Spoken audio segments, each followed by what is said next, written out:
Hello दोस्तों, एक बार फिर से आपका स्वागत है मेरे यूट्यूब चैनल में। मैं आशा करता हूँ आपकी यूकेपीएससी प्रवक्ता गणित की अब तैयारी जो है काफ़ी अच्छी चल रही होगी। अब देखो आखिरी समय है, ठीक है। लास्ट के 10-12 दिन रह रखे हैं, ठीक है।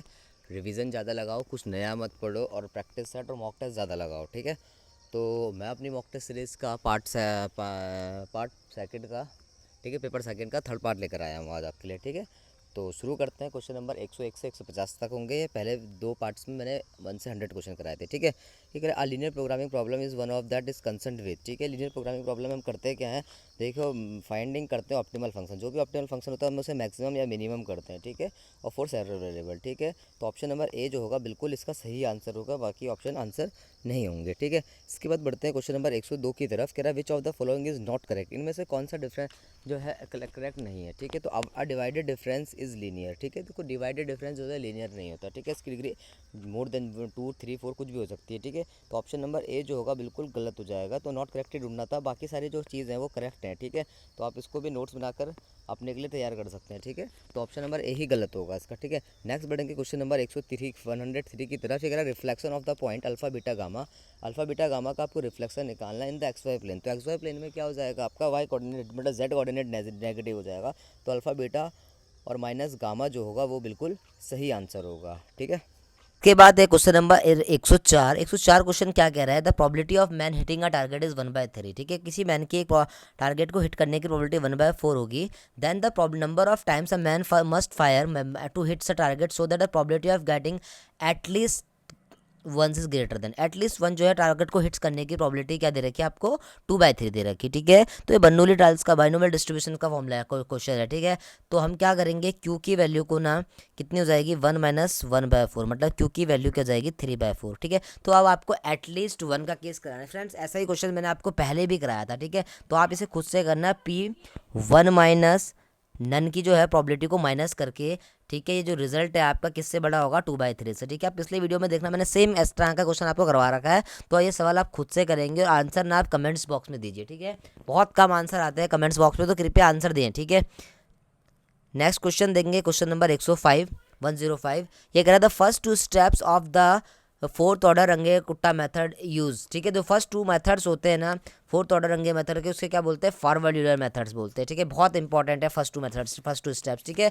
मतलब ये रिजल्ट आपके डायरेक्ट रिजल्ट है, एग्जाम में आ सकते हैं, ठीक है। तो इनको प्रिपेयर करें आप, ठीक है। बनेगा इस तरह का क्वेश्चन, ठीक है। नेक्स्ट क्वेश्चन है ड्यूल का, इंपॉर्टेंट क्वेश्चन है, ठीक है। ऑब्जेक्टिव फंक्शन आपको दे रखा है, ड्यूल ऑफ द प्रॉब्लम निकालना है, ठीक है। तो ड्यूल अगर प्रॉब्लम मैक्सिमम है तो जो ड्यूल होगा वो मिनिमम में होगा, तो मैक्सिमम वाले आंसर आप हटा देंगे। फिर मिनिमम में क्या होता है, जो ये आपके कोफिशिएंट हैं ये जेड के पास पहुंच जाएंगे, ठीक है। और सारी term less than equal to है तो ठीक है, सबको दिक्कत नहीं है। और ये सारे जेड के पास पहुंच जाएंगे। तो ये 4W1 है, नेगेटिव दे रखा तो उसे हटा दीजिए, ठीक है। तो ऑप्शन सी जो बचा वही आंसर होगा, ठीक है। पर यहाँ पर ना ये -1 है तो गलती से ये माइनस छूट रखा है, ठीक है। तो ऑप्शन नंबर जो सी होगा वो बिल्कुल सही आंसर होगा, ठीक है। नेक्स्ट बढ़ेंगे क्वेश्चन नंबर 107 की तरफ। काफी अच्छा क्वेश्चन है, एग्जाम में आया हुआ क्वेश्चन है, ठीक है। ये कह रहा है स्टेटमेंट 1 में और 2 में से आपको बताना है कौन सा स्टेटमेंट सही होगा। ये कह रहा है the linear programming problem has a feasible solution. अगर लीनियर प्रोग्रामिंग प्रॉब्लम का फिजिबल सॉल्यूशन होगा then it has also basic feasible solution. ये बिल्कुल सही बात है, अगर सॉल्यूशन फिजिबल होगा तो बेसिक फिजिबल पक्का होगा। सेकंड कह रहा है the linear programming problem has 2 optimal solution has infinite number of optimal solution, ठीक है। तो दोनों स्टेटमेंट सही है, ठीक है। ये मैंने पिछले वीडियो में भी आपको बताया था, बहुत इंपॉर्टेंट कंसेप्ट है, ठीक है। तो बोथ 1 और 2 जो होगा बिल्कुल सही आंसर होगा, ठीक है। नेक्स्ट बढ़ेंगे क्वेश्चन नंबर 108 की तरफ। ये भी अच्छा क्वेश्चन है, इंपॉर्टेंट क्वेश्चन है, ठीक है। ये कह रहा है the locus of the Z satisfying real part of 1/z। अगर लोकस ऑफ द लेट की जो वैल्यू होती है, रियल पार्ट 1/z की जो वैल्यू अगर कांस्टेंट हो जाए ना, तो जो लोकस बनती है वो हमेशा सर्कल बनती है। कैसी लोकस बनती है, सर्कल। तो 108 का जो आंसर होगा वो सी होगा, ठीक है। नेक्स्ट बढ़ेंगे क्वेश्चन नंबर 109 की तरफ। ये कह रहा देखो चारपीट का क्वेश्चन है, ठीक है। चारपीट हमारे सिलेबस में है, ठीक है। और इस तरह का क्वेश्चन चारपीट में आ सकता है क्योंकि चारपीट काफ़ी लॉन्ग मेथड होता है, ठीक है। तो यहाँ पर क्या है, ये मेथड थोड़ा मतलब सिर्फ आपको उसमें ना क्या कर रखा है, फॉर्मूला खोल रहा है, ठीक है। तो ये क्वेश्चन ना एग्जाम पॉइंट ऑफ व्यू से बहुत ज़्यादा इंपॉर्टेंट है, ठीक है। तो देखते हैं इसे कैसे करेंगे, ठीक है। तो चारपीट जो की जो ऑक्सिलरी इक्वेशंस होती है वो होगी, वो आप यूज़ करेंगे और इसको सॉल्व करेंगे, ठीक है। चारपीट की जो ऑक्सिलरी इक्वेशन होती है, ठीक है, उसका फॉर्मूला देख लीजिए क्या होता है, dp अपॉन यहाँ पर आता है आपका del f upon del x, ठीक है। फिर प्लस क्या आता है, पी आता है यहाँ पर del F upon del Z, ठीक है, याद रखना फॉर्मूला। फिर डी क्यू आएगा, डी क्यू की बारी में क्या आ जाएगा, del F upon del Y, और यहाँ पर Q del F upon del Z हो जाएगा। फिर यहाँ पर डी जेड आता है, डी जेड के साथ क्या आता है, P del F upon del P plus Q del F upon del Q. फिर यहाँ पर डी एक्स के साथ आएगा माइनस का del F upon del P, और डी वाई के साथ आएगा माइनस का del F upon del Q. तो ऐसा देखो, ठीक है। अब आपको देखो क्वेश्चन में ना डी जेड वाली टर्म नहीं दे रहा कि, तो हमें इसको सॉल्व ही नहीं करेंगे, ठीक है। तो डी पी के आगे del F upon del X, ठीक है। एफ को आप पहले लिख लीजिए, ठीक है। एफ की जो वैल्यू हो जाएगी वो क्या है, ठीक है, एफ की जो वैल्यू है P square plus Q square minus 2px minus 2qy। Simple question है, लेकिन इसके लिए आपको चारपीट का फॉर्मूला आना चाहिए बस, ठीक है। सिर्फ आपको चारपीट का फॉर्मूला लगाना है, ठीक है। Del F upon del X करेंगे, ठीक है। तो del F upon del X की जो वैल्यू आएगी वो कितनी आएगी, माइनस का 2p, ठीक है, नहीं प्लस का 2p, और यहाँ से जो आएगा आपका, नहीं नहीं एक्स के रिस्पेक्ट में करना है ना डेरिवेटिव, माइनस का 2p आएगा, ठीक है। और या इसका अगर एक्स के रिस्पेक्ट में करेंगे डेरिवेटिव तो प्लस का 2y हो जाएगा। फिर इसका अगर P del F upon del Z, क्योंकि जेड की वाली टर्म ना यहाँ पर एफ के पास आई नहीं, तो डेरिवेटिव जीरो आ जाएगा, तो पी इंटू जीरो जीरो हो जाएगा, ठीक है। इतना याद रखना, डी पी की वैल्यू आई। सिमिलरली आप डी क्यू की वैल्यू निकालोगे, यहाँ पर डी क्यू आएगा, तो P del F upon del Y, इसका ना वाई के रिस्पेक्ट में डेरिवेटिव करोगे तो ये आपका माइनस का 2q होगा, ठीक है। और फिर आप इसका अगर वाई के रिस्पेक्ट में डेरिवेटिव कर रहे हो तो प्लस का 2 आएगा यहाँ से, ठीक है, प्लस का 2x। बाकी del F by del Z है नहीं तो रिजल्ट जीरो हो जाएगा, ठीक है। इस चीज़ को याद रखना, ये चीज़ जीरो हो जाएगी, ठीक है। फिर इसको तो मुझे यूज़ ही नहीं करना क्योंकि आंसर में डिजेड है ही नहीं, ठीक है। तो अब सवाल और इजी हो गया, D X minus del F upon del P, P के रिस्पेक्ट में अगर इसका हम डेरिवेटिव करेंगे तो ये आएगा आपका 2p माइनस का 2x। सिमिलरली q के रिस्पेक्ट में करेंगे तो आएगा ये आपका 2q माइनस का 2y। तो फ्रेंड्स क्यू सारे 2 कैंसिल हो जाएंगे, तो आपका आंसर आ जाएगा डी, ठीक है, माइनस का p प्लस वाई, क्योंकि p जो है सबसे कॉमन आ रहा है, ठीक है। यहाँ से 2 सॉरी सबसे कॉमन आ रहा है, 2 कॉमन लेंगे, फिर वही बचेगा माइनस का q प्लस 2, समझ रहे होंगे आप, ये सारे 2 कैंसिल हो जाएंगे, ठीक है। तो ये 2 आंसर में आएंगे ही नहीं, ठीक है। इस तरह से सारे कैंसिल हो जाएंगे, तो D X upon P minus X और D Y upon Q minus Y, ठीक है। तो ऐसा ऑप्शन दोस्तों ऑप्शन नंबर ए ही है जो इस तरह का बन रहा है, ठीक है। सिंपल क्वेश्चन था, चारपीट ऑक्सिलरी इक्वेशन निकालनी थी, तो बस आपको फॉर्मूला लगाना और सॉल्व कर देना, ठीक है। ऐसा क्वेश्चन आ सकता है एग्जाम में, ठीक है। तो ये फॉर्मूला आपको याद होना चाहिए चारपीट का, ठीक है। वैसे इसका सवाल बहुत बड़ा जाता है, ठीक है, पेपर में ना नहीं भी हो तो कोई दिक्कत नहीं, मत करना इसका सवाल, लेकिन इस तरह के जो है ना, या इस तरह के क्वेश्चन जो आएंगे उसको सॉल्व करने के लिए इजी अप्रोच लगाओ, फॉर्मूला लगाओ और आंसर पाओ, ठीक है। तो इसका आंसर क्या हो जाएगा, ये आ जाएगा, ठीक है। नेक्स्ट बढ़ेंगे, क्वेश्चन नंबर 110 स्टैट्स का क्वेश्चन है। ये कह रहा है विच of the following is the best measure of dispersion. देखो बेस्ट मेजर ऑफ डिस्पर्सन जो होती है हमेशा क्या होता है, स्टैंडर्ड डेविएशन होता है, ठीक है, इंपॉर्टेंट रिजल्ट है। इसके बाद क्वेश्चन नंबर 111, काफ़ी अच्छा क्वेश्चन है, ठीक है। डीजेनरेसी इन सिंप्लेक्स मेथड अकर्स, ऐसा क्वेश्चन ना पेपर में आ सकता है, ठीक है। तो डीजेनरेसी जो है सिंप्लेक्स मेथड में कब आती है, जब क्या होता है, बेसिक वेरिएबल क्या हो जाता है, जीरो हो जाता है, ठीक है। तो यह आंसर हो जाएगा इसका ऑप्शन नंबर बी बिल्कुल सही होगा, ठीक है। ये बात है क्वेश्चन नंबर 112, ठीक है, काफ़ी अच्छा क्वेश्चन है, ठीक है, और इंपॉर्टेंट क्वेश्चन भी है। ये कह in the expansion of 1 plus P X की पावर एन है, पी जो है आपको नेचुरल नंबर दे रखा है, the coefficient of X and X square are 8 and 24, X और एक्स स्क्वायर का कोफिशिएंट ना 8 और 24 दे रखा है रिस्पेक्टिवली। फिर आपको कह रहा है देन इनमें से कौन सा रिजल्ट सच होगा, ठीक है। तो देखो इसका अगर एक्सपेंसिव खोलेंगे तो 1 प्लस एन पी एक्स हो जाएगा, फिर N minus 1 by factorial 2 P square X square, ठीक है, ये एक्सपेंशन हो जाएगा। अब इसने एक्स का कोफिशिएंट एन पी है, एन पी की वैल्यू हमें 8 दे रखी है, और N minus 1 P square upon factorial 2 की वैल्यू 24 दे रखी है, ठीक है। तो इसके अंदर मल्टीप्लाई कर देंगे एन पी और N P minus P upon factorial 2 equal to 24 हो जाएगा। तो यहाँ से एन पी के बदले 8 रख देंगे, ठीक है। तो 8 हो जाएगा, 8 माइनस पी, ये 24 टू ज़ा 48 हो जाएगा, ठीक है।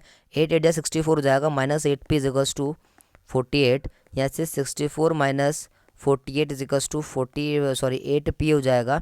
तो 64 में से 48 जाएगा आपका 16 बचेगा। तो यहाँ से p की जो वैल्यू आएगी वो 2 आएगी, तो p की जो सीधी सीधी वैल्यू 2 आई ना, इसको उठाकर यहाँ डाल दो, तो n into P N into 2 equals to 8 हो जाएगा, तो 2 4 8 हो जाएगा, तो एन की सीधी सीधी वैल्यू क्या आ गई, 4 आ गई। तो N equal to 4, P equal to 2 जो होगा बिल्कुल सही आंसर होगा। ये सवाल इंपॉर्टेंट है, इस तरह के क्वेश्चन बाइनोमियल के बन सकते हैं एग्जाम में, ठीक है, तो तैयार रखें इस तरह के क्वेश्चन, ठीक है। नेक्स्ट क्वेश्चन कह रहा है, जरा consider the linear programming problem.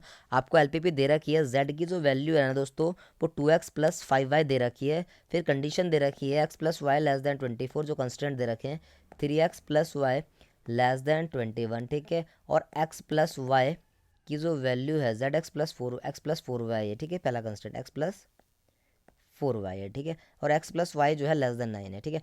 तो मैंने इसका आपको शॉर्ट ट्रिक से बताई थी कि सवाल ये बिना ग्राफ के भी हो सकते हैं, अगर आप ना किन्हीं 2 कांस्टेंट या किन्हीं 3 कांस्टेंट को जोड़ के या घटा के ना z के बराबर बना दो, तो यहाँ मैं पर से z के बराबर बना पा रहा हूँ। अगर मैं फर्स्ट और थर्ड को ना जोड़ दूँ ना, तो x प्लस एक्स क्या हो जाएगा, 2x plus 5y less than 24 plus 9 33, ठीक है। ये मैंने आपको अपने एलपीपी की वीडियो में भी करवाया था, प्लेलिस्ट में देख सकते हैं। पहले वीडियो में ना मैंने शॉर्ट ट्रिक्स बताई थी।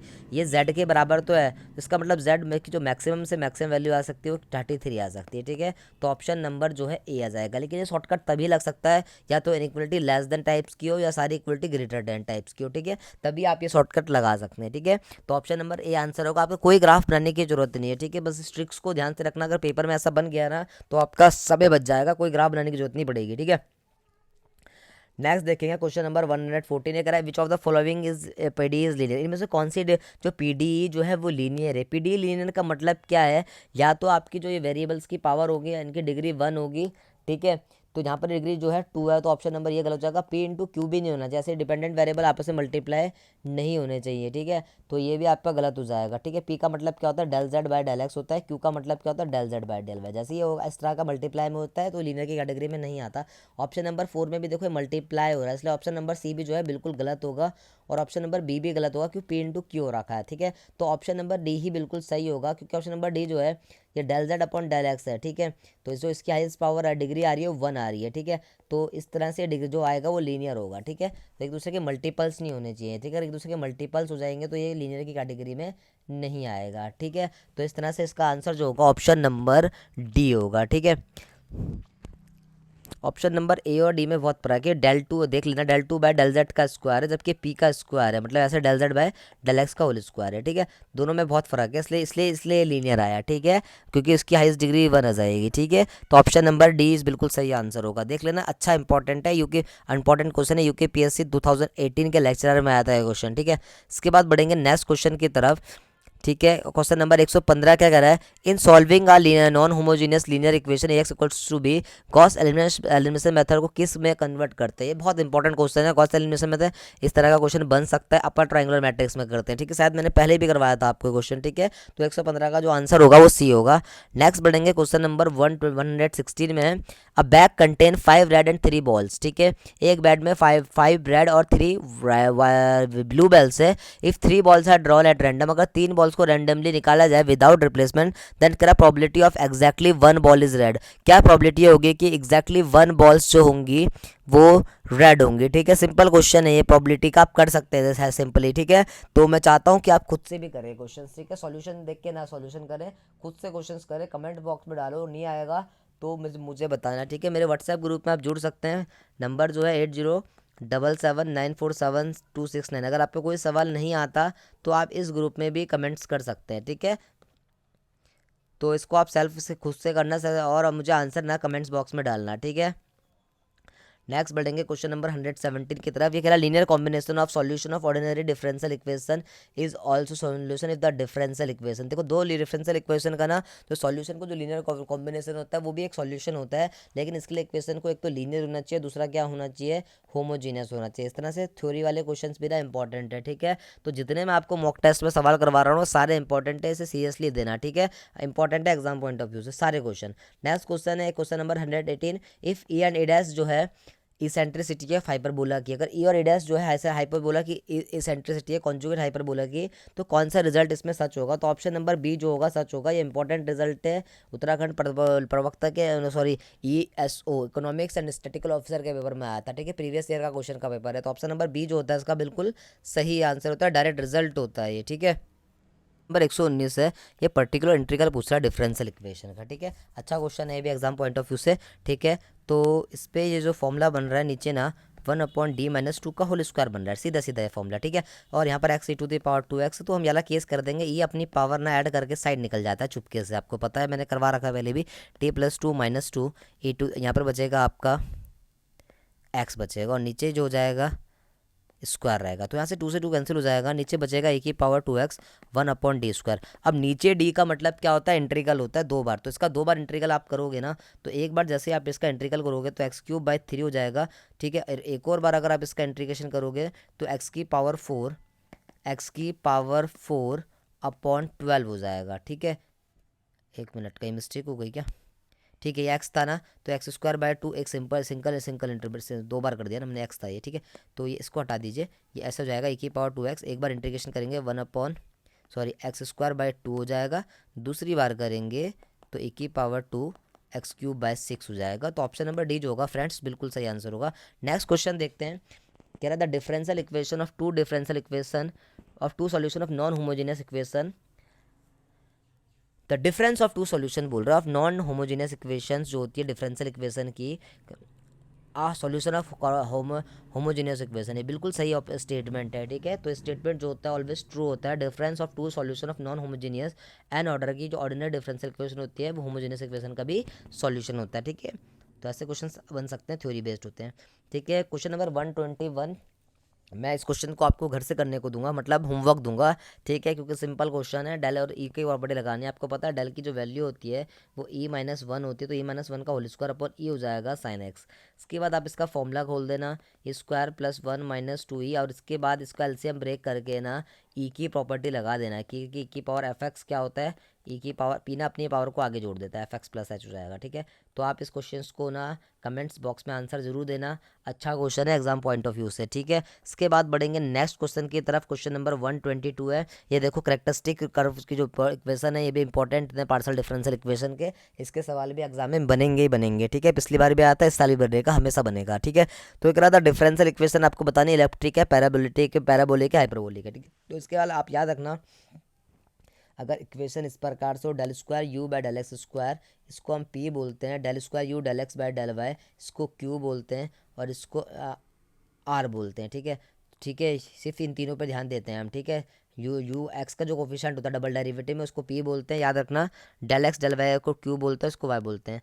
अगर q² - 4rc की जो वैल्यू है, rs की वैल्यू 4rp बोलेंगे इस हिसाब से, अगर लेस देन 0 है तो लेस से याद रखना, लेस मतलब इलिप्टिक में लेस आ रहा है, इलिप्टिक लेस, ठीक है, लेस याद रखना। तो रीजन जो होता है इलिप्टिक होता है। अगर q² - 4rp की जो वैल्यू है ना वो 0 के बराबर है, तो सॉल्यूशन जो पैराबोलिक होता है, कैसा होता है, पैराबोलिक, ठीक है, आपने करा होगा वैसे ये, ठीक है। और q² - 4rp की जो वैल्यू है ग्रेटर देन 0 आ जाए तो हाइपरबोलिक होता है, क्या होता है सॉल्यूशन, हाइपरबोलिक, ठीक है। तो अब आप देख लीजिए कौन सा ऑप्शन होगा, ठीक है। तो p की वैल्यू है, q की वैल्यू है, तो q का स्क्वायर करोगे तो 4x² + y² का होल स्क्वायर हो जाएगा -4rp, ये हो जाएगा x² - y² का, ऐसे करके दोनों के मल्टीप्लाई कर देंगे तो होल स्क्वायर ये भी हो जाएगा, ठीक है। एक तो इसको रिजल्ट को देखते हैं किसके बराबर आ रहा है, q² - 4rp, ठीक है। तो ये कितना हो जाएगा, 4x² + 4y² + 8x²y², ठीक है। सिमिलरली ये x² - y² होल स्क्वायर हो जाएगा माइनस का, ये भी रिजल्ट माइनस का आएगा, और ये नेगेटिव नेगेटिव पॉजिटिव हो जाएगा, 8x²y² कैंसिल हो जाएगा, ठीक है। सिर्फ 16x² आएगा। अब जो मर्जी वैल्यू डाल दीजिए, रिजल्ट हमेशा क्या आएगा, पॉजिटिव आएगा। तो जो आपका जो रीज़न आएगा वो क्या आएगा, ए हाइपरबोलिक आएगा, ठीक है। अच्छा क्वेश्चन था ये पेपर पॉइंट ऑफ व्यू से, ठीक है। तो बनेगा ऐसा क्वेश्चन, तो इनको तैयार रखना, ठीक है। आप सिंपल होते हैं, ठीक है, बस मिस्टेक मत करना। नेक्स्ट क्वेश्चन है 123, x = ay + b है, z = cy + t है, आपको दे रखा है लाइंस परपेंडिकुलर होगी या नहीं होगी। अभी जो पेपर है कुछ दिन पहले हुआ था UPGIC, ठीक है, 2026 में, एक हफ्ते पहले हुआ था, इस उस एग्जाम में आया, ठीक है, ठीक है। तो यह क्या हो जाएगा, यहाँ से x = -b/a = y, और यहाँ से भी y की वैल्यू निकाल देंगे तो क्या होगा, z - d/c, ठीक है। पहले दोनों इक्वेशन से y को एक वैल्यू निकाल के दूसरे के इक्वल रख दी, ठीक है। यहाँ पर /1 आ जाएगा। सिमिलरली यहाँ पर क्या करेंगे, x - b'/a', यहाँ पर y बचेगा, और = z - d'/c' बचेगा, क्योंकि लाइन एक दूसरे के परपेंडिकुलर कट कर रहे हैं, तो इनका जो डॉट प्रोडक्ट होगा वो 0 होगा, मतलब a × a' plus 1 plus C into C dash की जो वैल्यू आएगी वो 0 के बराबर आएगी, तो A dash plus C dash equal to -1 आ जाएगा। ऑप्शन नंबर ए आंसर हो जाएगा। ठीक है, नेक्स्ट क्वेश्चन है आर्गूमेंट ऑफ z-1 और z+1 की जो वैल्यू π/3 दे रखी, फिर लोकस पूछ रहा है। ये डायरेक्ट रिजल्ट याद रखना आप कि अगर आर्गूमेंट ऑफ z-1 और z+1 की जो वैल्यू है ना वो π/3 के बराबर आती है, जो लोकस बनती है ना वो हमेशा सर्कल बनती है। ठीक है, तो ये डायरेक्ट रिजल्ट आपका एग्जाम में काम हो जाएगा। ठीक है, तो 124 का जो आंसर होगा वो बी होगा। इसके बाद क्वेश्चन नंबर 125 है, number of extremal of the function पूछ रहा है। ठीक है, कैलकुलस ऑफ वेरिएशन का क्वेश्चन है फ्रेंड्स, मैंने बहुत बार आपको करवा रखा है। ठीक है, मैं चाहूँगा इसका भी आंसर आपको आप खुद दे। ठीक है, आप एलिलर होमोजेनियस इक्वेशन लगाओ और मुझे बताओ कि इसका आंसर क्या है कमेंट्स बॉक्स में। ठीक है, तो इस तरह के क्वेश्चन मैंने बार बार आपको करवा रखे हैं। ठीक है, तो इसे करवाने का कोई फायदा है नहीं, आप खुद से करेंगे इस क्वेश्चन को। ठीक है, और कमेंट्स बॉक्स में आंसर जरूर देना। ठीक है, इसके बाद बढ़ेंगे क्वेश्चन नंबर 126, बहुत इंपॉर्टेंट क्वेश्चन है, बहुत एग्जामों में ये मैक्सिमम मिनिमम वाला क्वेश्चन आ जाएगा। ठीक है, तो z+5 की जो वैल्यू less than equal to greatest value आपको दे रहा है। ठीक है, मैं आपको रिजल्ट बता रहा हूँ, यहाँ पर z+ क्या हो, z+ या -z1 हो। ठीक है, इस तरह का हो। ठीक है, और ये लेस देन आर के बराबर दे रखा हो। ठीक है, और आपसे z+z2 की ना मैक्सिमम वैल्यू पूछ रहा हो, आर बोल दो इसे। ठीक है, अगर ये मैक्सिमम वैल्यू पूछ रहा हो ना, इसकी मैक्सिमम वैल्यू पूछ रहा हो, तो रिजल्ट आपको याद रखना, आपको करना है आर।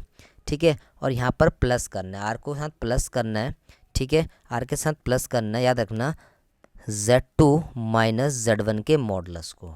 ठीक है, और अगर मिनिमम वैल्यू पूछता, ये तो मैक्सिमम वैल्यू का निकालने का फॉर्मूला है, अगर मिनिमम वैल्यू पूछेगा तो r -z2 -z1 की मॉडुलस में मिनिमम वैल्यू निकाल दो। ठीक है, तो यहाँ पर आर क्या है, ये है। ठीक है, 2 है प्लस z2, ये है आपका z प्लस का 5, मतलब माइनस का 5 होगा तभी प्लस रहा होगा। ठीक है, z1 मान लो, इसे z2 मान लो, तो चलो ये आएगा आपका -2 और ये +5। ठीक है, इसको आप सॉल्व करेंगे क्योंकि माइनस माइनस प्लस हो जाता है। ठीक है, वैसे तो नेगेटिव है लेकिन नेगेटिव नेगेटिव पॉजिटिव हो जाएगा, इसको आप सॉल्व करो तो +3 आ जाएगा। ठीक है, तो सॉल्व करके रिजल्ट क्या आ गया 5, तो इसकी जो मैक्सिमम वैल्यू आएगी वो 5 आएगी। ठीक है, तो इस तरह का कंसेप्ट बहुत इंपॉर्टेंट है, शॉर्ट ट्रिक्स है। ठीक है, ऐसी ट्रिक्स आपको अभी तक बताई नहीं होगी किसी ने, इसको मैक्सिमम या मिनिमम निकालने की। ठीक है, तो इसको आप नोट कर देना। ठीक है, अगर ये मिनिमम पूछता था तो ये माइनस का साइन हो जाता है, और मैक्सिमम पूछा है तो यहाँ पर प्लस का साइन हो गया। ठीक है, बस इसके अलावा कुछ नहीं करना, हमेशा काम आएगा यह फॉर्म तरीका। ठीक है आपका, तो 126 का आंसर जो होगा सी होगा। ठीक है, नेक्स्ट क्वेश्चन 127 का, which of the following relation in false, आपको बताना है इनमें से कौन सा रिलेशन फॉल है। बहुत बार मैंने आपको ना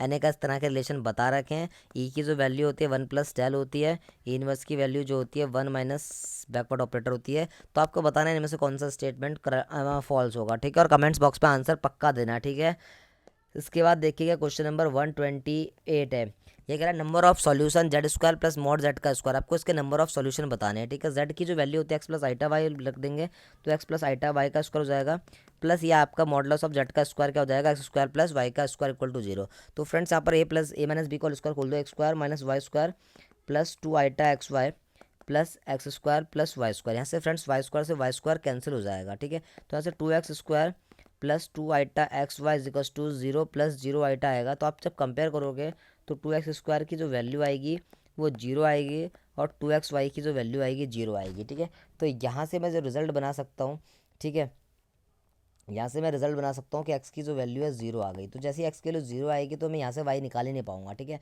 अगर मैं यहाँ से y निकाल ही नहीं पाऊंगा तो z जो आपका आएगा x0 प्लस i y आएगा। y अगर मैं निकाल नहीं सकता तो उसकी कितनी वैल्यूज हो जाएगी, इनफाइनाइटली मैनी। बहुत अच्छा सवाल था। ठीक है, और ये ऐसे ना वैल्यू निकालने वाले सवाल मैंने आपको प्रीवियस वीडियोज़ में भी कराए हैं। ठीक है, मेरी मॉक टेस्ट की जो सीरीज़ है सेकेंड मतलब सेकंड पेपर का मॉक टेस्ट सेकंड का सेकंड पेपर चल रहा है, मतलब कुल मिला के मैंने 150-600 सवाल आपके करवा दिए। ठीक है, मॉक टेस्ट में। ठीक है, तो मॉक टेस्ट का ये आखिरी पेपर ही है। ठीक है, इसके बाद मैं आपको प्रैक्टिस सेट करवाऊंगा। ठीक है, प्रैक्टिस सेट में 30 से या 40 या 30 से 50 सवाल कराऊंगा दोनों पेपर्स के। ठीक है, तो मॉक टेस्ट को भी इतने रखते बात तो ये है, तैयारी आपको करनी है, फर्स्ट के करो या सेकंड करो, पेपर में दोनों में ही आना है।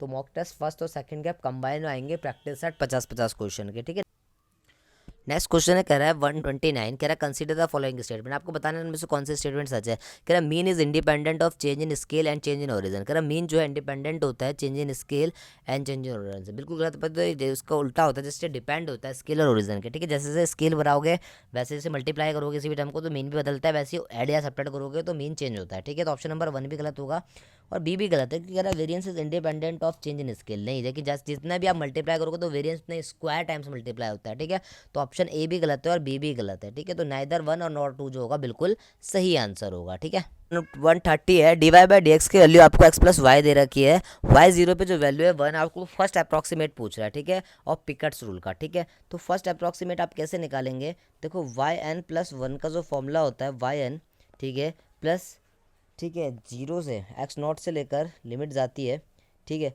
एक्स नॉट से जाती है limit X F X N comma Y of N minus one D X, ठीक है। पिकट्स मैंने आपको बता रखा है, ठीक है, न्यूमेरिकल एनालिसिस की सीरीज़, ठीक है, काफ़ी लोगों ने पसंद करी, आप देखना उसे प्लेलिस्ट में, ठीक है। तो वाई जीरो पे वैल्यू 1 दे रखी है, एक्स नॉट की वैल्यू 0 है, वाई नॉट की वैल्यू 1 है, ठीक है। तो आपको वाई 1 निकालना है, तो एन के पहले 0 रखेंगे तो वाई 1 आ जाएगा, ठीक है। वाई 0 होगा, वाई 0 की वैल्यू 1 दे रखी है, प्लस 0 से लेकर एक्स एफ एक्स नॉट कितना है आपका 0 है, ठीक है, 0 कॉमा 1, वाई नॉट 1 कितना है 1 है, ठीक है, और ये डी एक्स हो जाएगा, ठीक है। तो यहाँ से आप इसका इंटीग्रेशन कर देंगे, ठीक है, तो ये 0 हो जाएगा 1, ये एक्स ही रहता है, ठीक है, एक्स एफ एक्स रहेगा, ठीक है, एफ एक्स कॉमा 1 हो जाएगा। तो 1 प्लस 0 से लेकर एक्स के बदले एक्स रहेगा, वाई के बदले 1 रख देंगे और इसका आप इंटीग्रल कर देना, ठीक है। तो 1 plus x square by 2, upper limit minus lower limit करेंगे तो 1 plus x square by 2 plus x बचेगा, ऑप्शन नंबर बी, ठीक है। पिकट्स को तैयार करना इजी क्वेश्चन है, ठीक है। नेक्स्ट बढ़ेंगे क्वेश्चन नंबर 131 की तरफ, ठीक है। आइसोपेरामेट्रिक प्रॉब्लम है, आपको कंडीशंस आपको दे रखी है और आपको बताना है कि क्या रिजल्ट बनेगा, ठीक है। ये भी क्वेश्चन मैंने कैलकुलस ऑफ वेरिएशंस पे आपको आइसोपेरामेट्रिक प्रॉब्लम का बना रखा है। सबसे पहले इसके लिए फंक्शन जो बनता है, फंक्शनल जो बनता है एफ प्लस लेमडा जी होता है, सॉरी एफ प्लस जो एच बोलते हैं, एच की जो वैल्यू होती है एफ प्लस लेमडा जी बोल दो, ठीक है। जी है जो आपको कंडीशन दे रखी है उसको बोल रहा हूँ, और एफ जो फंक्शनल दे रखा है, ठीक है।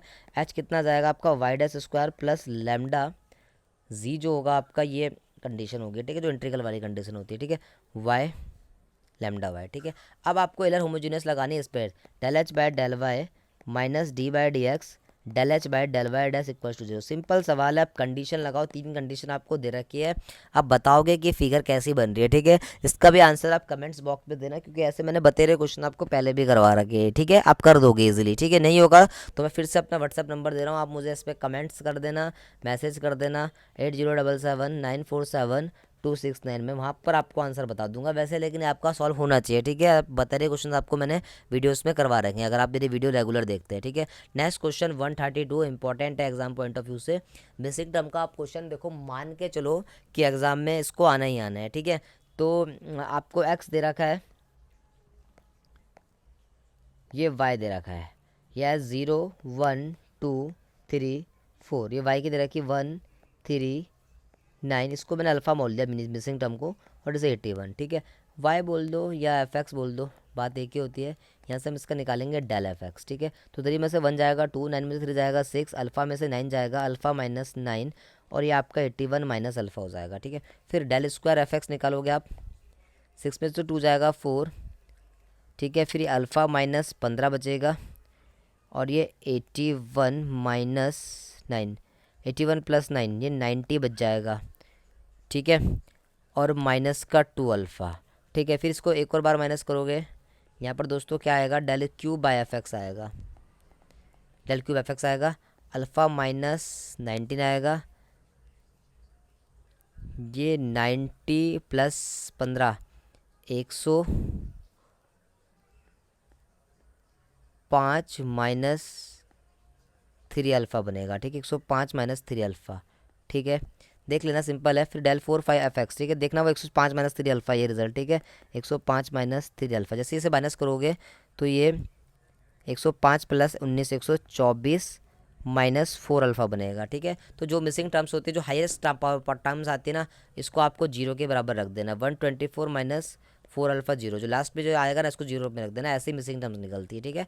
मैंने करवा रखा है, आने वाली सीरीज़ में देखना, ठीक है। तो सीधा सीधा अल्फ़ा की जो वैल्यू आएगी 124/4, मतलब कि 31 आंसर आ जाएगा। तो ऑप्शन नंबर बी जो होगा बिल्कुल सही होगा, तैयार रखना, मिसिंग टर्म का क्वेश्चन एग्जाम में आएगा, ठीक है। क्वेश्चन नंबर 133 है, न्यूटन रैप्सन का क्वेश्चन है। आपको ना x0 दे रखा और x2 तक आपको पहुंचना है, ठीक है। तो आपको बता दूं मैं कि xn प्लस 1 का जो फॉर्मूला होता है वो क्या होता है, xn minus F X N upon F dash X N होता है, ठीक है। आप इस फॉर्मूले में लगाना, पहले एक्स नॉट लगाना, एक्स के एन के बदले 0 आएगा तो एक्स 1 आएगा, फिर एक्स 1 जैसे आ जाएगा, फिर एन के बदले 1 रख देना तो एक्स 2 आ जाएगा। मुझे एक्स 2 तक पहुंचना है फ्रेंड्स इस क्वेश्चन में, ठीक है। न्यूटन रैप्सन का क्वेश्चन है, 100% न्यूटन रैप्सन यूकेपीएससी का पेट टॉपिक है। आज तक कोई ऐसा एग्जाम नहीं हुआ जिससे सवाल ना बनाओ, ठीक है। तो इसे कर लेना, और इससे रिलेटेड क्वेश्चंस आप मेरी प्ले लिस्ट पर देखना न्यूमेरिकल एनालिसिस की, ठीक है।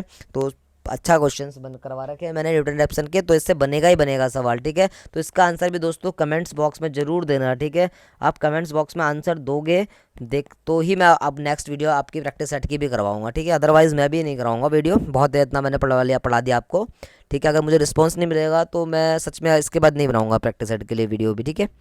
जैसे भी लास्ट टाइम है, आप खुद से सेल्फ स्टडी करिए, ठीक है, अगर आप कमेंट्स नहीं डालेंगे, ठीक है। नेक्स्ट क्वेश्चन है क्वेश्चन नंबर 134। ये कह रहा है number of independent constant in general equation of plane को बनाने के लिए नंबर ऑफ इंडिपेंडेंट कांस्टेंट कितने चाहिए होते हैं? 3 चाहिए होते हैं। प्रीवियस ईयर का क्वेश्चन है, ठीक है। तो ये आ रखा है पेपर में, ठीक है। तो कितना चाहिए होते हैं? 3 होते हैं, भले डी 0 होता है कोई दिक्कत नहीं है, पर ये 3 हमें चाहिए होते हैं, ठीक है, कॉन्स्टेंट हमेशा रिजल्ट प्लेन बनाने के लिए, ठीक है। नेक्स्ट है द ईलर लैग्रांज ईलर इक्वेशन आपको दे रखी है, आपको बताना है ये इसका सॉल्यूशन कैसे होगा, ठीक है। मैं इसको भी नहीं कराऊंगा, देखो बहुत करा रखी क्वेश्चन, ठीक है, क्यों टाइम वेस्ट करना है, ठीक है। और आपकी प्रैक्टिस भी हो जाएगी अगर आप सेल्फ से करेंगे। Del F by del Y minus D by D X del F by del Y dash Euler Lagrange equation होती है। आप इसको यहाँ डाल दें रिजल्ट को डेरिवेटिव्स करके, और बताएं कि इसका आंसर क्या आएगा, ठीक है। कमेंट्स बॉक्स में आंसर देना, ठीक है। नेक्स्ट बढ़ेंगे क्वेश्चन नंबर 136 की तरफ। अच्छा क्वेश्चन है, ये कह रहा है when x not x 1 minus x not x 2 minus x not x 3 minus x not, ये आपको रिजल्ट दे रखा है, तो आपको बताना है इनमें से रिजल्ट सही होगा, ठीक है, कौन सा रिजल्ट सही होगा, ठीक है। तो ये रिजल्ट होता है F X naught dot dot dot X N तक, ठीक है। ये होता है आपका डेल एन, ठीक है, एफ अपॉन एन फैक्टोरियल, यहाँ पर क्या आता है आपका एच आता है। एच इसने हमें दे रखा है, टर्म्स के बीच का जो डिस्टेंस है वो हाफ है, यहाँ पर एन फैक्टोरियल आता है। एन यहाँ पर देखो 3 टर्म्स तक जा रखा तो 3 पावर 3 हो जाएगा डेल एफ एक्स नॉट, ठीक है। यहाँ से स्टार्ट करेंगे, ठीक है। और अपॉन में एन फैक्टोरियल मतलब 3 फैक्टोरियल, एच की वैल्यू 1/2 दे रखी है, तो 3 फैक्टोरियल की वैल्यू 6 होती है, ठीक है। तो 2 रेसिप्रोकल होकर 4/6 बच जाएगा, del cube F X naught हो जाएगा। इसको सॉल्व करोगे तो आप 2/3 सॉरी ये एच की पावर भी क्यूब होगी, ठीक है। यहाँ पर डेल एन आता एच की पावर एन आएगी, तो ये 1/2 की पावर 8 हो जाएगी, ठीक है। रिजल्ट मैंने थोड़ा गलत बताया था, एच क्यूब होगा यहाँ पर, तो 1/8 होगा, ठीक है। तो ये आपका 8/6 बचेगा। तो आप इससे सॉल्व करोगे तो ये आपका बच जाएगा 4/3 del cube F X naught, ठीक है। बहुत अच्छा क्वेश्चन है, ठीक है। क्वेश्चन नंबर ए हो जाएगा, आरपीएससी के एग्जाम में ले रखा है, से ले रखा है मैंने, इंपॉर्टेंट क्वेश्चन है ये भी, ठीक है। इसके बाद बढ़ेंगे नेक्स्ट क्वेश्चन, फिर इसको भी मैं फिर से नहीं कराऊंगा क्योंकि मैंने ऐसे क्वेश्चन आपको करवा रखे हैं। लेसन बताने में से कौन सा रिजल्ट सही है, ठीक है। आप हिट एंड ट्रायल से लगाना। डेल की वैल्यू मैं आपको बता देता हूँ क्या होती है, E-1, ये होती है 1 माइनस ई इनवर्स म्यू की जो वैल्यू होती है e की पावर हाफ प्लस ई की पावर -12/2 होता है, ठीक है। एवरेज ऑपरेटर बोलते हैं इसे, और ये रिजल्ट आपको याद होने चाहिए मुजवाने, और इसे बोलते हैं डिफरेंस ऑपरेटर, ठीक है। याद मत करना है इसके सवाल को, आप रिजल्ट याद रखना तभी क्वेश्चन कर पाओगे इस एग्जाम में भी, ठीक है। तो आप इसको लगाओ, देखो कौन सा ऑप्शन इसको सेटिस्फाई कर रहा, आंसर कमेंट्स बॉक्स में आना चाहिए, ठीक है। अच्छा क्वेश्चन है 127 भी। इसके बाद देखेंगे क्वेश्चन नंबर 138, ठीक है। ये √3 प्लस आईटा की पावर 100 दे रखा है, 2 की पावर 98 के बराबर आपको A² प्लस B² निकालना है। तो मैंने क्या कर दिया, दोनों तरफ मॉडुलस कर दिया, ऐसा कर सकते हैं, ठीक है। और आप मॉडुलस के बाद पावर लगाओ, या पावर लगाने के बाद मॉडुलस निकालो, बात एक होती है, ठीक है। इसका मॉडुलस क्या होगा, 3 का स्क्वायर प्लस 4 3 प्लस 1 हो जाएगा, ठीक है। 2 की पावर 98 को बाहर ले लिया, अब इसके बाद इसकी पावर 100 कर देंगे, ठीक है। और ये क्या हो जाएगा, A² प्लस B²। तो ये आपका 2 की पावर 100 बचेगा इक्वल्स टू 2 की पावर 98 A² प्लस B², ठीक है। सिंपल क्वेश्चन है, ठीक है। लोग इससे डी मॉर्वी थ्योरम लगा के भी करते हो, काफ़ी लॉन्ग चल जाएगा, ठीक है। लेकिन शॉर्ट को लॉन्ग करने का ही तरीका आपने मेरे से सीखा है, ठीक है। शुरू से मैं आपको शॉर्ट ट्रिक्स बता रहा हूँ पहले दिन से, जो आप लोग पसंद भी कर रहे हैं, ठीक है। तो A² प्लस B² की वैल्यू यहाँ से 4 हो जाएगी, तो ऑप्शन ए आंसर हो जाएगा, ठीक है। देखेंगे क्वेश्चन नंबर 139, काफ़ी अच्छा क्वेश्चन है। अल्फ़ा और बीटा जो है डिफरेंट कॉम्प्लेक्स नंबर हैं, विद बीटा का जो मॉडुलस है आपको 2 दे रखा है, ठीक है। तो आपको रिजल्ट निकालना है beta minus alpha 4 minus alpha beta. तो alpha beta data difference call करना है। बीटा को ना आपको उसने 2 दे रखा है बीटा का मॉडल, तो बीटा को ना मैंने 2 आइटा मान लिया, कोई दिक्कत नहीं, मान सकते हैं।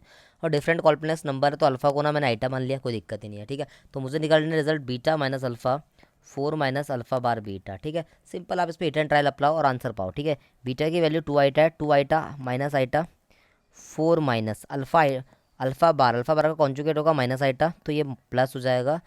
और बीटा आपको 2 आइटा दे रखा, तो 2 आइटा इंटू आइटा हो जाएगा रिजल्ट, ठीक है। तो 2 आइटा में से आइटा जाएगा, आइटा बचेगा, ये आपका बचेगा रिजल्ट 4 माइनस 2, ठीक है। तो आइटा स्क्वायर की वैल्यू -1 हो जाएगी, ठीक है। तो यहाँ से जो रिजल्ट आएगा आपका आइटा का जो मॉडल्स निकालोगे वो 1 बचेगा और ये 2 बचेगा, तो 1/2 आंसर हो जाएगा, ठीक है। ऑप्शन नंबर बी जो होगा आपका बिल्कुल सही आंसर होगा। ऐसा क्वेश्चन आप हिट एंड ट्रायल से कर सकते हो, ठीक है, कोई दिक्कत नहीं है, ठीक है। ओके, तो आगे बढ़ेंगे, अच्छा क्वेश्चन था ये, ठीक है। नेक्स्ट क्वेश्चन है क्वेश्चन नंबर 142। ये देखो उसका क्वेश्चन है मैक्सिमम स्ट्रॉन्ग मैक्सिमा और स्ट्रॉन्ग मिनिमा का, ठीक है। तो स्ट्रॉन्ग मैक्सिमम मिनिमा के लिए आप फंक्शन का डेरिवेटिव करो with respect to Y dash, F Y Y dash करेंगे, वाई डैश 2 बार करेंगे, तो 2 बार इसका डेरिवेटिव करोगे तो 0 जाएगा, ये रिजल्ट आपका 2 आएगा। अगर ये पॉजिटिव आता है तो हमेशा रिजल्ट क्या आता है, स्ट्रॉन्ग मिनिमा आता है। कैसा रिजल्ट आता है, स्ट्रॉन्ग मिनिमा, ठीक है। तो स्ट्रॉन्ग मिनिमा आएगा कि 2 बार पॉजिटिव रिजल्ट डाल के जो रिजल्ट है पॉजिटिव आया, ठीक है। अच्छा, तो देखो y 0 पे जो रिजल्ट है -4/3 है, तो y के पहले 0 रखो, -4/3 कौन सा ऑप्शन दे रहा है, सिर्फ ये ऑप्शन नहीं दे रहा है, क्योंकि स्ट्रॉन्ग मिनिमा मिनिमा है, तो रिजल्ट जो होगा मैक्सिमम वाले तो दोनों आपके आंसर कट जाएंगे, ठीक है। अब स्ट्रॉन्ग मिनिमा है -1/3 आने रहा, तो सिर्फ यही आंसर ऑप्शन बच रहा है, तो ऑप्शन नंबर बी जो होगा इसका बिल्कुल सही आंसर होगा, ठीक है। तो ऑप्शन नंबर बी बिल्कुल सही माना जाएगा। इसके बाद बढ़ेंगे नेक्स्ट क्वेश्चन की तरफ। क्वेश्चन नंबर 141 है, कह रहा कंसीडर द डिफरेंशियल इक्वेशन। आपको डिफरेंशियल इक्वेशन दे रखी है, y 0 पे 0 है, y 2 पे 0 है। देखिए आपको दिख रहा है इंडिपेंडेंट टू क्या है, y है। अगर इंडिपेंडेंट टू y होता है तो रिजल्ट क्या आता है, del F upon del Y dash की वैल्यू जो होती है सी होती है। बस मैं आपको इतना बताऊंगा, बाकी आपको इसका आंसर कमेंट्स बॉक्स में देना है, ठीक है। आज सारे क्वेश्चन जो है रिपीटेड क्वेश्चन टाइप के, मतलब इस तरह के क्वेश्चन मैंने आपको करवा रखे हैं, ठीक है। तो आप खुद से करो, आपकी प्रैक्टिस बढ़ेगी, पेपर में आपको ही आना है पेपर देने, ठीक है, मैंने नहीं आना, ठीक है। इसलिए आप खुद से सवाल करने की कोशिश करिए, ठीक है। तो 141 का आंसर कमेंट बॉक्स में डालना, ठीक है। इसके बाद नेक्स्ट क्वेश्चन है क्वेश्चन नंबर 142 है, बहुत अच्छा क्वेश्चन है, ठीक है। ये भी आपका क्वेश्चन आ सकता है, आपका लोकस निकालना है। क्या निकालना है इस क्वेश्चन की, लोकस निकालना है, ठीक है। तो आपको एक रिजल्ट बताता हूँ, अगर z-z1 अपॉन z-z2 की वैल्यू अगर यहाँ पर कांस्टेंट है, अगर ये कांस्टेंट 1 नहीं है तो जो लोकस बनती है हमेशा क्या बनती है, सर्कल बनती है। और अगर k की वैल्यू 1 आ जाएगी तो लोकस बनेगा स्ट्रेट लाइन। क्या बनेगा लोकस, स्ट्रेट लाइन। तो 1 नहीं है तो सर्कल बनेगा, ठीक है। इसने बोल भी रखा है सर्कल बनेगा। इसका सेंटर और रेडियस निकालना है, तो इसकी रेडियस निकालने का जो फॉर्मूला होता है ना, आप याद रखना, z2 माइनस z1 का मॉडलस अपॉन क्या होता है, z2 माइनस z1 का मॉडलस अपॉन k स्क्वायर -1 होता है, ठीक है। k जो है राइट हैंड साइड वाला रिजल्ट होता है, ठीक है। तो z2 देखो आपका रिजल्ट -3 है, क्योंकि पहले से प्लस हो रखा है, ठीक है, -3 है, तो ये -3 और ये -3 हो जाएगा अपॉन k स्क्वायर -1। k कितना रिजल्ट 2 है, ठीक है, k राइट हैंड साइड होती है, ठीक है। तो ये जाएगा 4 स्क्वायर -1, ठीक है। तो ये आपका 6/3 बच जाएगा, 2 का स्क्वायर सॉरी 4 हो जाएगा, ठीक है। 4 -1 में समझ गए होंगे आप, 4 -1 3 हो जाएगा। तो रेडियस आपकी 2 आ गई, ठीक है। तो बाकी सारे ऑप्शन तो डिस्कार्ड हो गए, रेडियस से आंसर आ गया, आपको सेंटर निकालने की जरूरत नहीं है। लेकिन अगर आपको सेंटर निकालना है ना, तो सेंटर निकालने का जो फॉर्मूला होता है वो होता है, यहाँ पर आ जाएगा आपका k स्क्वायर, ठीक है, real part of z2 minus real part of z1 upon k square -1, फिर यहाँ पर कॉमा आएगा, ठीक है। अब कॉमा के बाद में रिजल्ट को मैं यहाँ लिख रहा हूँ, ये ऐसे करके कॉमा लगा दो, ठीक है। यहाँ पर फिर k स्क्वायर आएगा और इमेजिनरी पार्ट ऑफ z2 में से मैं यहाँ पर लिख लेता हूँ, ठीक है। k square imaginary part of z2 minus imaginary part of z1 upon k square -1। इस फॉर्मूले से आप सेंटर निकाल सकते हो। अब देखो z1 तो अपने आप में प्योरली रियल नंबर है ना, तो रियल नंबर आएगा सिर्फ z1 और z2, तो z2 आपका क्या ये है 3, तो रियल पार्ट ऑफ z2 क्या है -3 है, और k स्क्वायर k क्या है 2 है, तो 4 into real part of z2 -3 है, तो -3 हो जाएगा, ठीक है।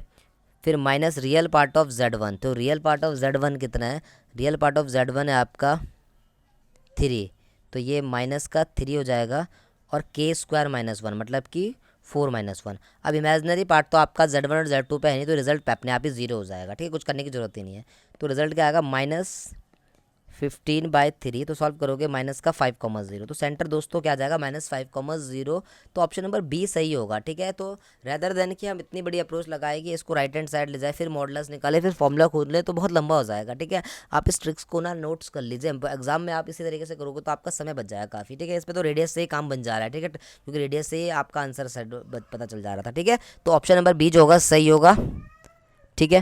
नेक्स्ट क्वेश्चन है क्वेश्चन नंबर 143, डिफरेंशियल इक्वेशन का क्वेश्चन है। फॉर द डिफरेंशियल इक्वेशन आपको पूछ रहा है, बोल रहा है d² + 1y = y दे रखा है e⁻x sin x के बराबर। फिर आपको बोल रहा है पर्टिकुलर इंटीग्रल क्या होगा, जैसे पी बोल रहा है तो 1/d² + 1 यहाँ पर आ जाएगा e⁻x sin x, ठीक है। अब ई क्या करेगा, अपनी पावर ऐड करके ना चुपके से साइड निकल जाएगा। ये आपको रिजल्ट बता रखा है, के साथ कोई भी फंक्शन हो d+1 का स्क्वायर +1 sin x हो जाएगा, ठीक है। तो यहाँ से क्या हो जाएगा e⁻x। अच्छा, तो मैंने इस तरह के क्वेश्चन आपको करा रखे हैं, आपको कुछ नहीं करना है, d² के बदले क्या रखना है -a रखना है और सॉल्व कर देना है, ठीक है। आप कर दोगे इस सवाल को, ठीक है। a + b का होल स्क्वायर लगाना है इसके बाद, ठीक है। अगर रेशनलाइजेशन की जरूरत पड़ेगी तो कर देना, ठीक है। तो इसका आंसर भी आप कमेंट्स बॉक्स में देंगे, ठीक है दोस्तों। सिंपल है, आप कर दोगे इजी, ठीक है। तो मैंने जानबूझ के नहीं करा रहा हूँ ताकि आपकी सेल्फ प्रैक्टिस बढ़े इस तरह के क्वेश्चन में, ठीक है। इसके बाद क्वेश्चन नंबर 144 है। इस पर भी Euler Lagrange equation variational problem दे रखी है, आपको यूलर लेग्रांजे इक्वेशन सॉल्व करनी है, ठीक है। तो आपको मैं फॉर्मूला बता रहा हूँ, ठीक है। आज आपको बहुत ज़्यादा काम दे दिया मैंने, ठीक है, और करना पड़ेगा आपको, ठीक है। = 0 है, ठीक है, क्योंकि क्वेश्चन हो सकते हैं, मैंने इस तरह के क्वेश्चन आपको करवा रखे हैं। अगर नहीं करवाए तो मैं पक्का करवाता इन क्वेश्चन को, ठीक है। आप प्रीवियस वीडियोस देखिए या प्लेलिस्ट देखिए कैलकुलस ऑफ वेरिएशन के, सब इस तरह के क्वेश्चन आपको करवा रखे हैं, ठीक है।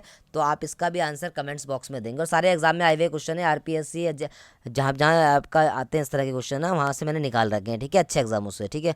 नेक्स्ट क्वेश्चन है क्वेश्चन नंबर 145 है। आपको पी की वैल्यू दे रखी है, क्यू की वैल्यू दे रखी है, एन की वैल्यू दे रखी है। आपको रेशियो निकालना है अर्थमेटिक मीन और स्टैंडर्ड डेविएशन। देखो स्टैंडर्ड डेविएशन क्या होता है, रूट ऑफ वेरिएंस होता है, ठीक है। वेरिएंस का रूट निकालना है आपको। तो देखो जो मीन होता है उसकी वैल्यू n/p होती है। एन कितना दे रखा है आपको 12 दे रखा, p 1/4 है। तो आपका दोस्तों जो मीन आएगा NP की वैल्यू 3 आ जाएगी, और वेरिएंस क्या होता है दोस्तों NPQ होता है, ठीक है। तो ये n कितना है आपका 12 है, p कितना है 1/4 है, q कितना है 3/4 है। तो ये 4 3 12 हो जाएगा, ये 3/4 आ गया NPQ की वैल्यू। मतलब ये NPQ की वैल्यू है, इसका मतलब वेरिएंस आया। तो स्टैंडर्ड डेविएशन कितना आ जाएगा इसका √ में 3/2। अब आपको अर्थमेटिक मीन और उसका रेशो निकालना था, तो 3/2 निकालोगे तो 3 से 3 कट जाएगा। तो कुल मिलाकर जो रेशो आएगा वो कितना आ जाएगा 1/, मतलब ऐसा करोगे ना आप 3/3/2, 3 से 3 कट जाएगा। केयरफुली करना 2:1, ठीक है। गलती से आंसर देखो एग्जामिनेशन हॉल में ना बहुत गलतियां होती है, ठीक है। गलती से आंसर 1:2 मत कर देना, ठीक है। तो 2:1 जो होगा बिल्कुल सही आंसर होगा, ठीक है। नेक्स्ट बढ़ेंगे क्वेश्चन नंबर 146 की तरफ। Mirror image of the plane, mirror image बतानी है कौन से प्लेन की ना 1 2 3 या 3 4 5 है। मतलब इस पॉइंट की जो मिरर इमेज 3 4 5 है, अंडर विच प्लेन ये कंडीशन होगी, ठीक है। तो जो इनका दोनों का मिड पॉइंट होता है वो फुट ऑफ परपेंडिकुलर होता है, प्लेन में मस्त लाई करता है। तो दोनों का मिड पॉइंट निकाल दो। मिड पॉइंट क्या होगा 3+1/2 मतलब 2, 3+1 4 हो जाएगा ना 2, फिर 4+2 6/2 मतलब 3 2 3 4। अब देखो ये रिजल्ट किसको सेटिस्फाई कर रहा है वो आंसर हो जाएगा, ठीक है। तो ऑप्शन 1 में डालेंगे हम। ऑप्शन 1 में x के बदले 2 डाला, y के बदले 3 डाला और z के बदले -4 डाला, तो राइट हैंड साइड के बराबर आ गया। तो ऑप्शन नंबर 1 आंसर हो जाएगा, ठीक है। तो ऑप्शन नंबर ए आ जाएगा आंसर। इसके बाद बढ़ेंगे क्वेश्चन नंबर 147 की तरफ। आपको इसका रियल निकालना है sin x + iota cos x, ठीक है। तो देखो स्टैंडर्ड फॉर्म क्या होती है cos x + iota sin x। जानबूझ के इस तरह के क्वेश्चन बनाए जाते हैं ताकि बच्चा गलती करे, क्योंकि गलती की जल्दबाजी में बच्चा इसको स्टैंडर्ड फॉर्म समझ जाता है, ठीक है। तो यहाँ से आइटा कॉमन ले लेंगे, तो आइटा की पावर 4 बचेगी, जो जाएगा cos x + आइटा। अगर आइटा की पावर 4 कॉमन लोगे तो बचेगा cos x + iota sin x की पावर 4। अब इस पर डी मॉर्गन थ्योरम मिल जाएगी, आइटा की पावर 4 1 होता है, तो ये cos 4x + iota sin 4x। तो इसका रियल पार्ट क्या आएगा cos 4x आएगा। तो ऑप्शन नंबर जो सी होगा इसका बिल्कुल सही आंसर होगा, ठीक है।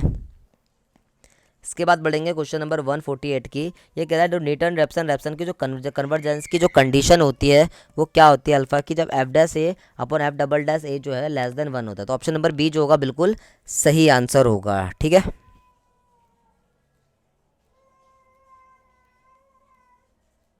इसके बाद क्वेश्चन नंबर 149 है। ये कह रहा है y' की जो वैल्यू आपको दे रखी है 3y की पावर 2/3 दे रखी है, और y0 पर जो रिजल्ट है 0 है, ठीक है। तो यहाँ पर आप एक कंसेप्ट लगाओगे dy/dx है, अगर y⁴ अल्फा दे रखा है, ठीक है। और अगर अल्फा की जो वैल्यू है ना 0 और 1 के बीच में अगर अल्फ़ा जो है 0 से 1 के बीच में है ना, तो सॉल्यूशन जो आता है ना हमेशा यूनिक इन्फाइनेटली मैनी सॉल्यूशन आता है। कैसा सॉल्यूशन आता है? इन्फाइनेटली मैनी सॉल्यूशन, ठीक है, डायरेक्ट रिजल्ट होता है। तो ऑप्शन नंबर सी जो होगा इसका बिल्कुल सही आंसर होगा, ठीक है। दोबारा याद देख लो, वाई की पावर अल्फा हो, अगर अल्फा की वैल्यू 0 1 के बीच लाई करे तो 2/3 1 0 1 के बीच का नंबर है। और अगर वाई 0 पे 0 रिजल्ट दिया रहता है ना कंडीशन का, तो इससे सॉल्व करने की जरूरत ही नहीं पड़ती, हमेशा आंसर क्या आएगा? इन्फाइनेटली मैनी सॉल्यूशन आएगा, ठीक है। नेक्स्ट बढ़ेंगे क्वेश्चन नंबर 150 की तरफ। ये आपको द पार्शियल डिफरेंशियल इक्वेशन आपको दे रखी है, आपको बताना है किसको रिप्रेजेंट कर रही है, ठीक है। तो ये मैंने आपको पहले ही बता रखा है, ठीक है। तो ये जेड एक्स एक्स और जेड वाई वाई है। तो यहाँ से जो बी स्क्वायर माइनस 4ac आप चेक कर देना, ठीक है। तो जो बी स्क्वायर माइनस 4ac, ठीक है, बी जो होता है एक्स वाई वाला कोफिशिएंट होता है, जेड एक्स वाई वाला, ठीक है। तो आप देखना वो 0 दे रखा है, और इसका आंसर भी आप कमेंट्स बॉक्स में डालना, ठीक है। तो अब फिर मैं आपको आंसर बताऊंगा, जो भी होगा आप कमेंट्स में डालना, ठीक है। तो फ्रेंड्स आज के लिए इतना ही रखते हैं। आप चैनल को लाइक कीजिए, शेयर कीजिए, सब्सक्राइब कीजिए, और आज के लिए इतना ही रखिए, ठीक है। थैंक्स।